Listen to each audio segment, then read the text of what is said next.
Hello दोस्तों, wire trans नमस्कार। मैं दीवान सिंह। मैं आपको बताना चाहूँगा कि 5 तारीख से 6 तारीख से लेकर और 7 तारीख यानी दोनों बुधवार और बृहस्पतिवार दोनों की जो रेगुलर केसों की सुनवाई होनी है उसकी वीकली लिस्ट निकल चुकी है। उस वीकली लिस्ट में सिंगला साहब वाला केस है और वो 107 नंबर पर है। उसी वीकली लिस्ट आपकी डेली लिस्ट बनेगी जो डेली लिस्ट में सुनवाई होनी है और उसमें 3 जज दिखाए जा रहे हैं। आपको पता है एक दिन जो बेंच होती है वो 3 जजों की होती है। अब हम इसका अनुमान यही लगा सकते हैं कि सिंगला साहब को जो केस तारीख दी है 6/5 उस दिन 2 जज होंगे और 7 तारीख को 3 जज होंगे। बट अल्टीमेटली ये डिपेंड करता है रजिस्ट्री पर कि वो क्या खेल खेलती है। वहाँ तो कंडीशन ये है क्योंकि जानकारी देना चाहता था। वैसे मैं पूरी जानकारी आपको कल दूंगा, पूरा हिसाब किताब लेकर के कितने केसों की सुनवाई 6/5 को होनी है और पार्ट हट कितने हैं, उसमें कितने बना दिए हैं और क्या पोजीशन है और क्या नहीं है, ये अभी देखा मैं तो उसकी जानकारी दे रहा हूँ। दोस्तों एक और मैं बात आपसे करना चाहता हूँ। जो चतुर किस्म के लोग होते हैं ना, वो बहुत चतुर होते हैं और वह कम बुद्धि वाले लोग जो होते हैं वो कम बुद्धि वाले ही रहेंगे हमेशा। वो कभी अपने दिमाग को यूज करेंगे ही नहीं। और चतुर लोगों ने बैंक पेंशनर्स को कम बुद्धि वाला लोग मतलब ग्रुप आंक रखा है। ये कोई भी अफवाह उड़ाते हैं, हम सब पर विश्वास कर लेते हैं। और आपने देखा होगा कि कभी कभी युद्ध ग्राउंड पर नहीं लड़े जाते हैं, इंफॉर्मेशन वार होते हैं। उस इंफॉर्मेशन वार से जीता जाता है। इसी प्रकार की इंफॉर्मेशन पाकिस्तान लड़ा करता था, जब ग्राउंड पर आया तो धूल धूसित हो गया।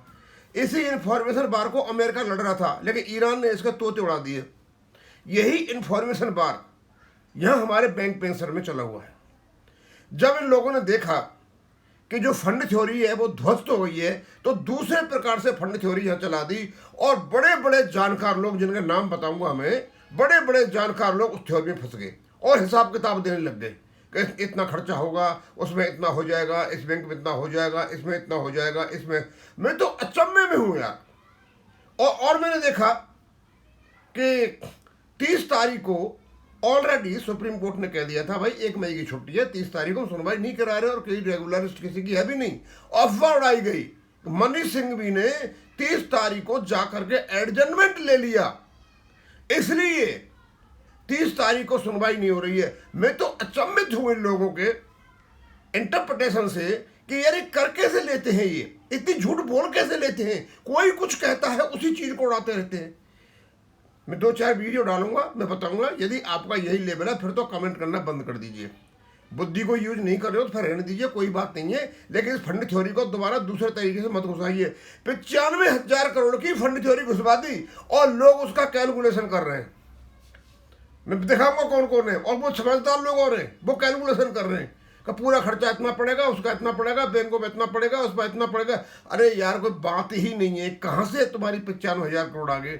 और वो चतुर किस्म के लोग, उन्होंने देखा कि इधर फंड थ्योरी नहीं चल पा रही है, सुनवाई नहीं हुई है सिंगला केस की, तो उन्होंने एसबीआई की ओर से घुसा दिया कि एसबीआई में ऐसा कहा गया है। अरे यार एसबीआई का अलग पेंशन रेगुलेशन है, हमारा अलग पेंशन रेगुलेशन है, क्या ले लेना है एसबीआई फालतू बातों से। पर मेरी समझ में बात नहीं आ रही भाई। और आप दुखी रहोगे जो ये लोग मतलब इसमें शामिल हो जाते हैं ना और बिना सोचे समझे सब कुछ कर देते। और कुछ लोगों ने तो वकीलों को बदनाम करना शुरू कर दिया। जो पिटिशनर के जो ये अराज वाले डॉक्टर जेडी शर्मा और ये, इनको बदनाम करना शुरू कर दिया। भाई किस प्रकार के लोग हो यार, क्यों ऐसे कामों को कर रहे हो। एनीवे वो सारी चीज़ें मैं लाऊंगा आपके सामने, लेकिन मैं आपको बता देना हूँ कि बीटी लिस्ट निकल चुकी है 6 से 7, उसमें सिंगला का नाम है।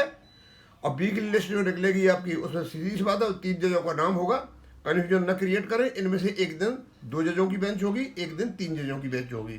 स्वाभाविक सी बात है जब हमारी केस 5-6 तारीख को है तो उस दिन 3 जजों की बेंच न होकर के 2 जजों की बेंच होगी। अब आगे पता चलेगा इसको किस प्रकार एडजस्ट किया जाता है। अब मैं इसको यहीं ख़त्म करूँगा। थैंक यू, धन्यवाद।